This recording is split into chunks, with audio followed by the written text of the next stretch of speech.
శ్రీమాత్రే నమ. జయ గురు దత్తాత్రేయ నమ.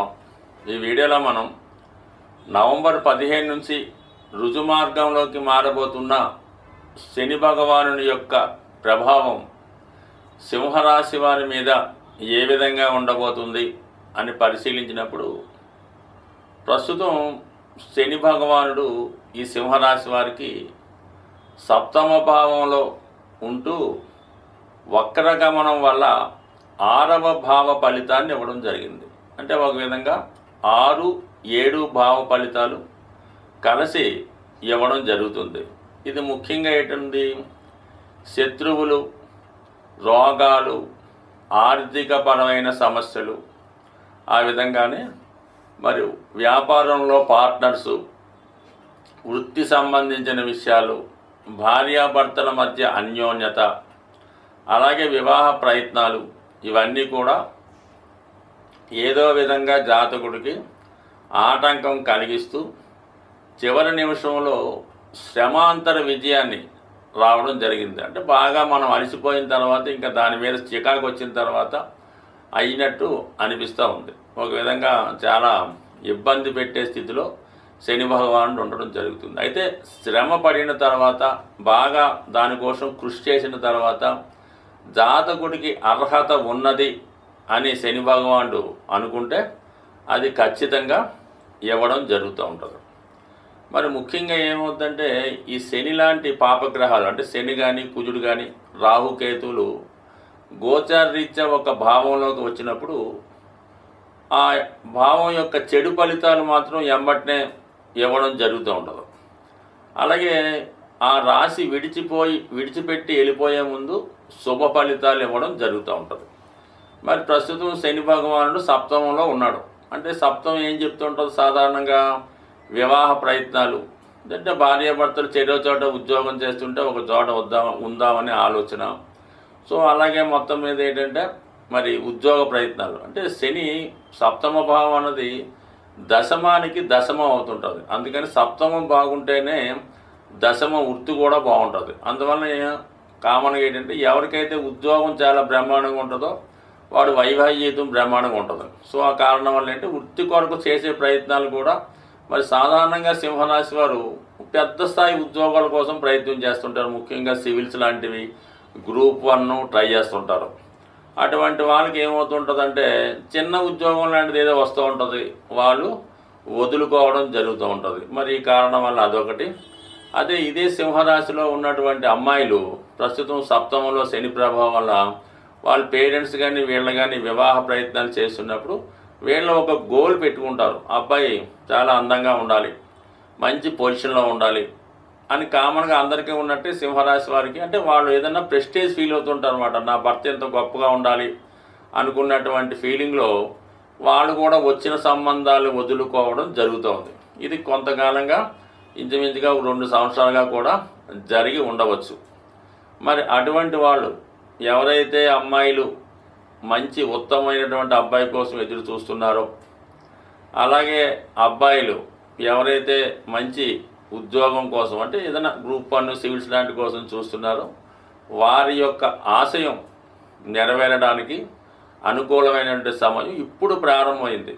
ఎప్పటి నుంచి, నవంబర్ 15 నుంచి మార్చి 29 లోపల మీరు ఈ విషయంలో ఏదో విధంగా రాజీ పడి అటు ఉద్యోగంలో ప్రవేశించడం కానీ, వివాహ విషయంలో రాజీ పడి మీరు ఏదో ఒక దాంట్లో ప్రవేశించడం కానీ, అలాగే వివాహ విషయంలో అంటే పూర్తిగా రాజీ పని చెప్పం, కొంతవరకు మీ యొక్క కోరికలు తగ్గించుకొని వివాహం అంగీకరించడం వల్ల ఇవి రెండూ కూడా ఈ సింహరాశిలో ఉన్న వాళ్ళకి జరిగే అవకాశం ఉంది.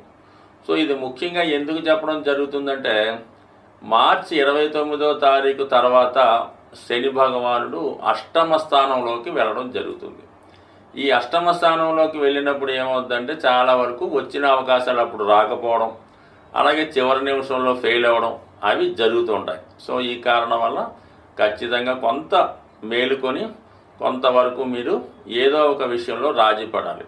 సాధారణంగా ఎవరి జన్మజాతకంలో సప్తమ భావంలో శని ఉంటాడో వారికి వివాహం ఆలస్యం అవుతూ ఉంటుంది. కానీ వివాహం తర్వాత బంధం చాలా బలంగా ఉంటుంది. అంటే శని భగవానుడు సప్తమంలో దిగ్బలుడు అవుతాడు, అందుకని ఈ విధంగా ఉంటుంది. ఫర్ ది సేమ్ టైము ఈ జీవిత భాగస్వామి ఏదో ఒక విషయంలో స్టేటస్ తేడా కానీ, కమ్యూనిటీ తేడా కానీ, వయసు తేడా కానీ ఉండే అవకాశం ఉంది. కాబట్టి ఎక్కువగా నవే డేస్లో మనం అబ్జర్వ్ చేసేది ఏంటంటే ఏజ్ గ్యాప్ చాలా వరకు సప్తమ స్థానంలో శని ఉన్న వాళ్ళకి జరుగుతూ ఉంటుంది. అందువల్ల ఏంటంటే ఈ రాశి వారు కొంతవరకు వాళ్ళు ఈ ప్రయత్నాన్ని కొంతవరకు సడలించుకుంటే 100% వివాహం జరుగుతుందన్నమాట. ఎందుకంటే మరి ఇక్కడ శని భగవానుడు సప్తమంలో ఉన్నటువంటి శని భగవానుడు అటు భాగ్యాన్ని వీక్షిస్తున్నాడు, అటు చతుర్థాన్ని వీక్షిస్తున్నాడు. ఇవన్నీ కూడా ఒక గృహం, ఒక పెళ్ళి, ఒక ఉద్యోగం. ఈ సమయంలో మీరు కొద్దిగా డివియేట్ అయి మీ యొక్క స్థాయి తగ్గించుకొని కొద్దిగా కోరికలు తగ్గించుకుంటే 100% సక్సెస్ అవుతుంది. కానీ దెన్ ఆఫ్టర్ మీరు ఈరోజు తీసుకున్నటువంటి చిన్న ఉద్యోగమే ఫ్యూచర్లో అది మీకు బ్రహ్మాండంగా రాణించే అవకాశం ఉంది. అలాగే వివాహం కూడా ఏదో రాజీపడి చేసుకున్నాలనుకుంటే ఆ వివాహమే ఉత్తమ వివాహంగా మారే అవకాశం ఉంటుంది. శని యొక్క ప్రభావాన్ని నుంచి అంటే చెడు ఫలితాన్ని నుంచి తప్పుకోవాలంటే ఏకైక మార్గం చాలా క్రమశిక్షణతో మెలగడం అన్నది చాలా ఇంపార్టెంట్ అయిన విషయం. ఎక్కువగా దేహానికి అంటే శరీరానికి కష్టం కలిగించే విధంగా చేయు పనులు చేసినప్పుడు శని యొక్క అనుగ్రహం కలుగుతుంది, తగు విధంగా ఆరోగ్యం కూడా రావడం జరుగుతూ ఉంటుంది. సో ముఖ్యంగా ప్రతిరోజు కొద్దిసేపైనా నడక, అలాగే చిన్న చిన్న పనులు నడిచి చేసుకోవడం వల్ల కూడా కొంతవరకు ధనం ఆదా అవుతుంది, అలాగే శరీరంలో శక్తి కూడా పెరుగుతూ ఉంటుంది. ముఖ్యంగా కుటుంబంలో ఉన్నటువంటి వృద్ధులు, పెద్దవాళ్ళు శని యొక్క రూపానికి ప్రతిరూపాలుగా ఉంటారు. ఎట్టి పరిస్థితుల్లో కూడా కుటుంబంలో పెద్దల్ని అశ్రద్ధ చేయకుండా వారికి తగు విధంగా సహాయపడుతూ వాళ్ళ అవసరానికి ఏదైనా జీవితంలో అంటే కనీసం రోజుకి ఒక్కసారైనా వాళ్ళని పరామర్శించడం, వాళ్ళకి ఏవైనా అవసరాలు ఉన్నాయా, ఏవైనా వస్తువులు కావాలా అని తెలుసుకోవడం వల్ల కూడా శనిగ్రహ అనుగ్రహం జాతకుడికి లభిస్తూ ఉంటుంది. దాని తర్వాత ముఖ్యంగా వృద్ధాశ్రమాలు, అలాగే వృద్ధులు చాలా బలహీనంగా ఉంటూ చాలామంది ఈ మధ్యకాలంలో మనకి చాలా ఇబ్బంది పడుతూ ఉంటారు. అటువంటి వారు మీకు బంధువులే కానక్కర్లేదు, ఎవరైనా సరే వాళ్ళకి అవసరమైనటువంటి మందులు సమకూర్చడం మీకు అవకాశం ఉంటే, చాలామంది మీరు టౌన్లో తిరుగుతున్నప్పుడు మరి రోడ్ సైడ్ని వృద్ధులు నిద్రపోవడం జరుగుతూ ఉంటుంది. వాళ్ళకి ఏవైనా కప్పుకోవడానికి తగు విధంగా రగ్గులు లాంటివి కానీ ఇవ్వడం వల్ల ఈ విధంగా కూడా శని భగవానుడు మీకు ఖచ్చితంగా సహకరించడం జరుగుతూ ఉంటుంది. అలాగే క్రమశిక్షణ అన్నది ఇంపార్టెంట్. ఏ విషయంలోనైనా సరే పంచువాలిటీగా టైంకి అన్నీ పూర్తి చేసుకోవడం వల్ల కూడా శని భగవానుడు అనుగ్రహిస్తాడు.